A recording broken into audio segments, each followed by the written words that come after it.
All right, friends, let me tell you a story that begins with thunder in the sky.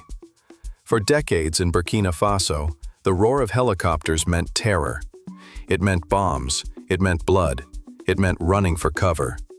But in 2025, something happened that nobody, absolutely nobody, expected. Those same machines of war came low across the Sahel, not to destroy, but to scatter gold. Not gold from the mines, but golden seeds of corn falling like rain onto cracked earth that had not seen mercy for generations. Imagine the shock. Villagers looked up expecting death, and instead saw life pouring down. Children ran with buckets catching kernels, laughing as if the sky itself had turned generous. Women sang, elders wept, drums beat across the dust, and one name echoed louder than the helicopters: Ibrahim Traoré. But here's the question that should stop every one of us cold. What happens when seeds become stronger than bullets? What happens when food becomes a weapon of sovereignty?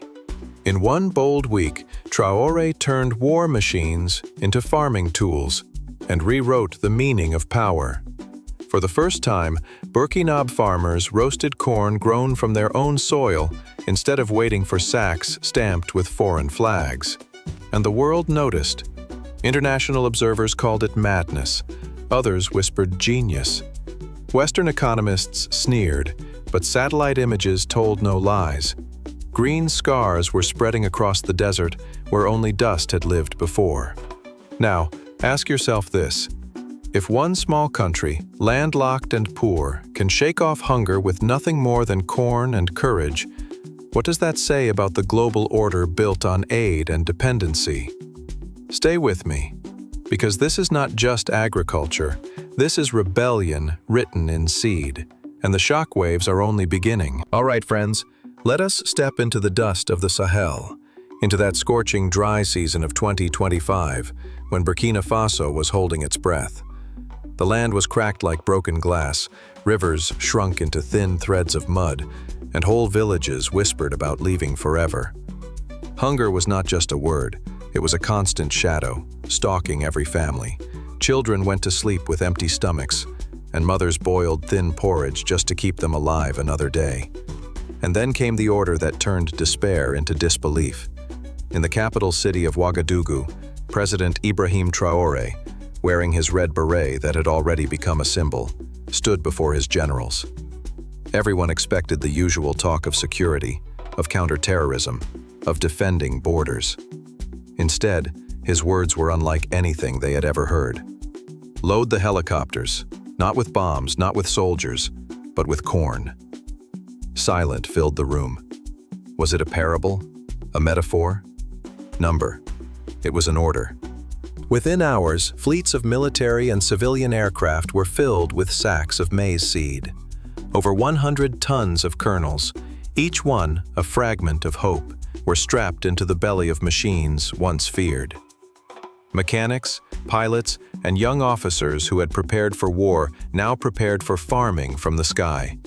And then, the spectacle began. The helicopters flew low, skimming the horizon, their engines growling like thunder. But this time, no one ran. Instead, people gathered. They watched as golden showers of seed rained down over barren fields. The sight was so unreal that villagers thought it was a festival. Children ran barefoot behind the aircraft, scooping up kernels in baskets, laughing as if a curse had been lifted. Elders beat drums, women ululated, farmers shouted blessings. For the first time in years, the sky did not bring fear. It brought promise. Local radio stations crackled with amazement. Callers described a rain of corn, as if it were a miracle. A farmer interviewed live said, "Our president gave us rain before the clouds did." His voice carried across the nation. For decades, they had waited for convoys of aid, for trucks painted with foreign flags to deliver survival. Now their own state had turned the sky itself into an ally. International observers arrived quickly. Experts shook their heads. Never in modern agricultural history had a government attempted to flood its territory with seed from the air. "Unsustainable," muttered one agronomist. "Madness," said another. But on the ground, no one cared about theories. They cared about seeing kernels buried in soil, about watching goats sniffing stalks, about mothers roasting the first ears over open fire. And then, the miracle of timing. Rains came early. As if nature itself wanted to take part, droplets struck the ground within weeks. Shoots of green pierced the dust like defiance itself. Satellite images confirmed it, strange streaks of color carving through the desert. To outsiders, they looked artificial, but on the ground, they were real, living, undeniable. By the first survey, germination rates shocked everyone, nearly 40% higher than expected.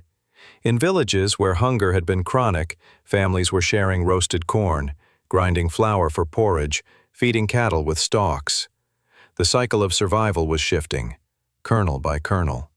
Still, questions haunted the effort. Critics warned, what if rains failed next year? What if pests came? What if scattering seeds by air caused chaos instead of stability? Aid agencies fretted about their role in a country suddenly less dependent. Some foreign analysts accused Traoré of staging a spectacle for political glory. But among ordinary people, none of that mattered. As one old man said on national radio, even if half of the seeds die, the other half will feed our children. That is better than handouts that never arrive. Burkina Faso had gambled. But for the first time in living memory, the gamble was not about survival by chance. It was about survival by will. And with every green sprout, the will of the people grew stronger. Yet beneath the celebrations was a heavy truth. If the seeds failed, it would not only mean hunger again, it would mean shattered faith. And faith, once broken, is harder to rebuild than soil. The helicopters had done their work. The seeds were planted. The rains had fallen. The nation was waiting. And the question that echoed far beyond Burkina Faso was this: could kernels scattered from the sky carry the weight of a nation's destiny? All right, friends, now we enter the moment when disbelief turned into a wave of pride, fear, and fury all at once. The rain of corn was no longer just a story of helicopters and seeds. It became a national myth, and then a global provocation. Across Burkina Faso, markets filled with sights that had been missing for decades. In Ouagadougou, vendors roasted ears of corn over open fires, the smoke curling into the sky as schoolchildren lined up to buy them for pocket change. Bags of maize flour labeled Burkina Gold appeared in stalls once dominated by imports. Women carried baskets overflowing with cobs, their laughter sounding like music after years of silence in the grain markets. For once, people did not speak of hunger seasons. They spoke of harvest seasons. Stories spread quickly. Issa, a 23-year-old who had once planned to leave for Europe, told reporters, "I thought my future was across the sea. But when the corn sprouted, I stayed. Now I work in a cooperative. I have a team. I have dignity." His words struck like lightning, especially for a continent where youth migration had drained villages for generations. Radio stations echoed the same message. We are no longer passengers. We are steering our own canoe. That metaphor swept through WhatsApp groups, becoming a slogan of self-reliance. But the shock was not limited to villages and markets. By the end of the first growing season, data from the Ministry of Health revealed something no one expected. Childhood malnutrition rates in the affected regions had dropped by almost 30% in less than 18 months. Clinics reported fewer cases of anemia, stunted growth, and wasting. Mothers who once rationed thin porridge now fed their children cornmeal mixed with beans and vegetables. It was a medical miracle born from what many outsiders had dismissed as madness. The world noticed. Delegations from Mali, Niger, and Ghana crossed the border to inspect the fields. They touched the stalks, asked endless questions, and wondered aloud, could we do this too? Suddenly, Burkina Faso, a country once written off as fragile, was leading the region. Yet the louder the applause, the sharper the knives. Western economists filled newspapers with columns denouncing the experiment. "This is unsustainable," they wrote. "Random scattering of seed cannot build a real food system." Environmental NGOs warned of monoculture, soil depletion, and the dangers of hope built on rainfall. Aid agencies whispered of shrinking budgets and lost relevance. Some diplomats sneered, "A rain of corn today, famine tomorrow." The criticism stung, but Traoré met them head-on. At a rally in Bobo Dioulasso, he thundered, "They said it was madness when we reclaimed our gold mines. Madness when we expelled the exploiters. They always call it madness until it succeeds." The crowd roared, drums thundered, young men waved ears of corn in the air like spears. And succeed it did, at least in the short term. Communities self-organized to protect new fields. Elders created schedules to prevent goats and cattle from devouring young shoots. Youth groups patrolled against theft and overgrazing. Villages were not waiting for aid trucks. They were defending their own future. International media could not look away. Television crews broadcast images of children laughing with roasted corn in hand, images that clashed violently with the usual famine narratives from the Sahel. Some papers marveled at the audacity. A president turning war machines into tools of life. Others mocked him as a populist. The split was clear: admiration in the streets of Africa, suspicion in the boardrooms of Europe. But underneath the debates, a deeper tremor shook the global system. For decades, Burkina Faso and its neighbors had been markets for subsidized Western grain. Now, a small nation was producing enough to feed itself, and soon enough to export. European grain lobbies grew nervous. Lobbyists whispered in Brussels about market stability and consumer safety. Internal documents began circulating, hinting at quiet plans to restrict African corn from entering European ports. The irony was bitter. For years, African farmers had been crushed under cheap imports from the West. Now, when they finally grew their own surplus, those same powers called it a threat. Local newspapers mocked the hypocrisy. When they sell to us, it is commerce. When we sell to them, it is danger. The reaction inside Burkina Faso was visceral. For ordinary people, the fight was no longer just about corn. It was about dignity. As one farmer named Umar told a journalist, "When I was young, my father said the desert would swallow us. But when the helicopters came, my children saw green." They believe in the land again. That belief is worth more than any aid package. And yet, the higher the hopes rose, the greater the risks became. If the rains faltered, if the fields withered, if global markets closed their gates, then the very faith that had been planted could die. And the collapse of belief can be deadlier than famine itself. This was the paradox of Traoré's gamble. By scattering seeds from the sky, he had accelerated hope, but also raised expectations to dangerous heights. Entire communities pinned their future on this new narrative. If it cracked, it would not just be a harvest lost. It would be trust in the nation itself, perhaps even in the idea of sovereignty. The people were dancing, the markets were celebrating, and the world was watching. But behind the joy loomed the shadow of a harsher question. What happens when food sovereignty collides with global power? And that collision was coming fast. All right, friends, the miracle of green fields was only the beginning. The true storm came not from the skies above Burkina Faso, but from boardrooms in Europe and whispers in foreign embassies. Because when corn became more than food, when it became power, the world took notice, and not everyone was clapping. Inside Burkina Faso, the social fabric was transforming faster than anyone predicted. Women, long the backbone of family survival, now became the architects of local economies. In the northern province of Yatenga, a group of 50 women pooled profits from selling roasted corn to buy a small oil press. Within months, they were bottling golden cooking oil under the label Sahel's Sun. That oil was more than a product. It was a symbol. With steady income, they funded a village school, hired teachers, and bought textbooks. For the first time in decades, mothers no longer begged for charity to send their daughters to class. They paid from their own labor. Government reports confirmed what the people already knew. By 2027, nearly 70% of corn processing cooperatives were led by women. Microloans, financed by their profits, expanded into bakeries, snack production, even small export ventures. Clinics funded by cooperative donations reduced maternal mortality. Literacy rates among girls jumped dramatically. The reign of corn had become a reign of dignity. But if the local victories were heartwarming, the political consequences were explosive. The more corn grew in Burkina Faso, the more enemies it harvested abroad. European grain lobbies, long used to dumping subsidized wheat and corn into African markets, now saw a threat to their dominance. Internal memos leaked from Brussels and Geneva revealed the plan. Brand Burkina's corn as unsafe, uncertified, a danger to consumer health. Technical language, yes, but the goal was simple: keep African corn out of European ports. The hypocrisy was staggering.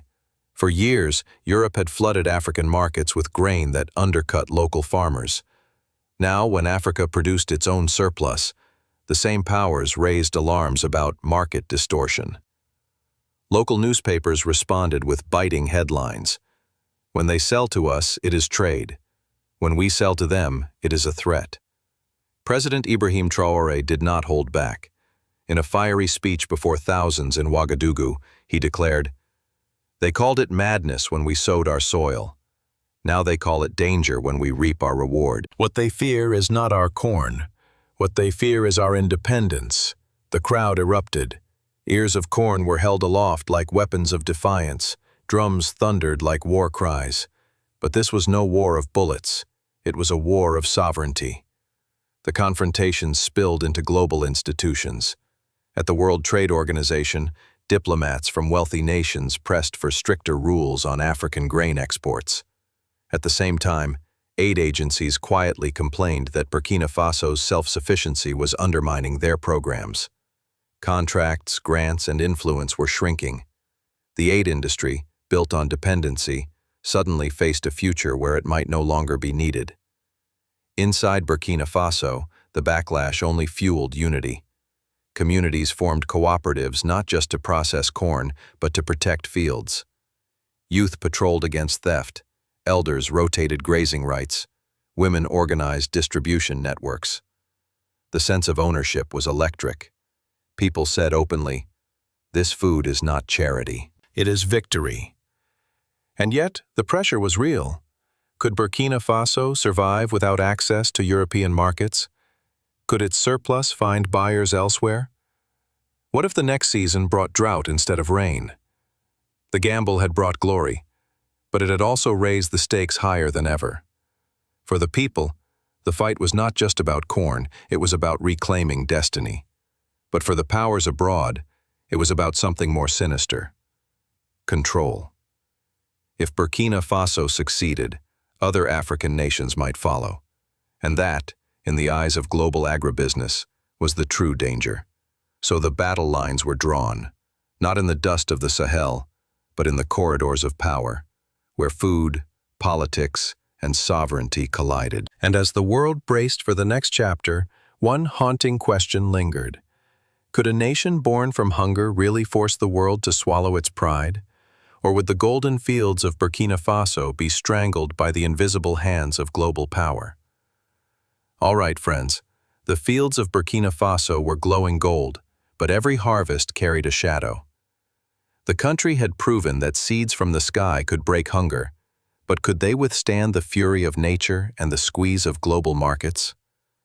That was the question on every lip as the second and third planting seasons arrived. The government moved quickly. Instead of celebrating too long, President Ibrahim Traoré turned the surplus into leverage. Contracts were signed with Saudi Arabia and the United Arab Emirates, both eager for affordable grain imports. India expressed interest in ethanol made from Burkina corn, while China sent delegations to explore investment in biofuel plants. Suddenly, what had begun as a gamble became an export economy worth over $1 billion in foreign exchange. That money flowed back into the soil. New irrigation canals carved lifelines across the Sahel. Research centers bred drought-resistant hybrids. Communities built storage silos to protect harvests from rot. For the first time, Burkina Faso was not merely reacting to famine. It was preparing against it. But even as hope rose, The Sahel's sky carried warnings. Climate models predicted shorter rainy seasons and longer dry spells. Everyone remembered that the desert never forgives arrogance. If a drought struck, would the fragile revolution survive? Would faith collapse as quickly as it had risen? Traoré's gamble had always been more psychological than agricultural. By scattering corn from the air, he had sown belief. And now that belief itself was being tested. Could Burkina Faso prove that sovereignty built on seeds was stronger than both sand and sanction? The road ahead was clear but brutal. Diversify crops, strengthen irrigation, expand regional trade, and protect the spirit of self-reliance at all costs.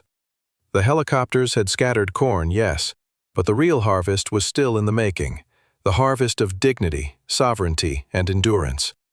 And as the people prepared for the next season, one chilling question lingered.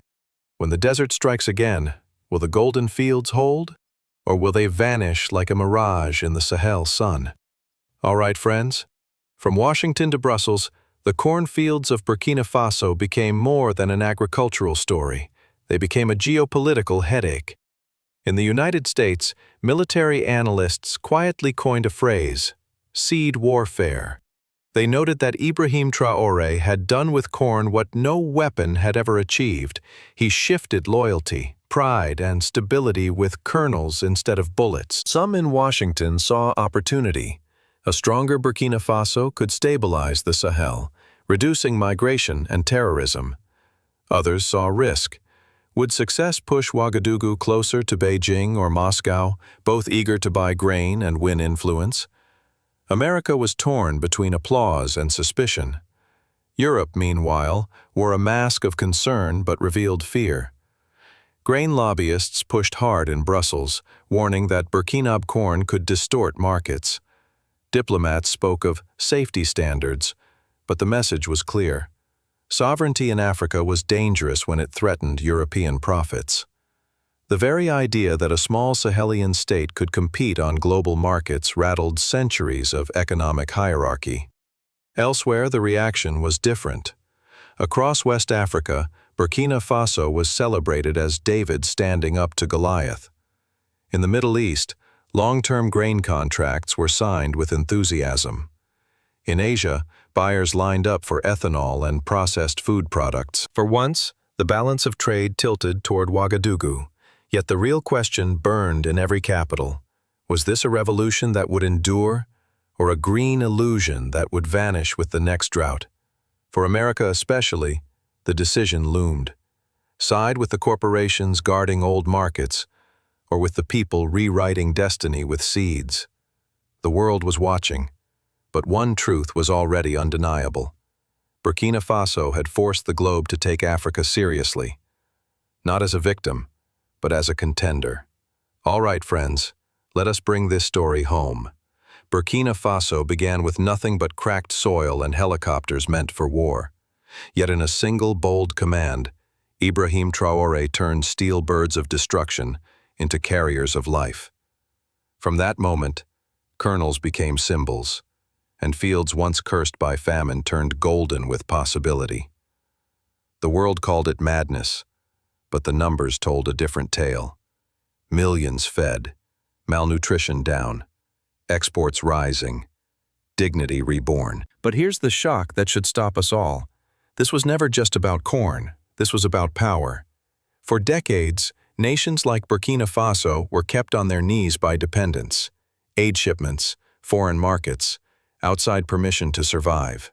Now, a small, landlocked country dared to say no, dared to feed itself, dared to sell on its own terms. That defiance shook Brussels, rattled Washington, and terrified corporations whose profits relied on African hunger.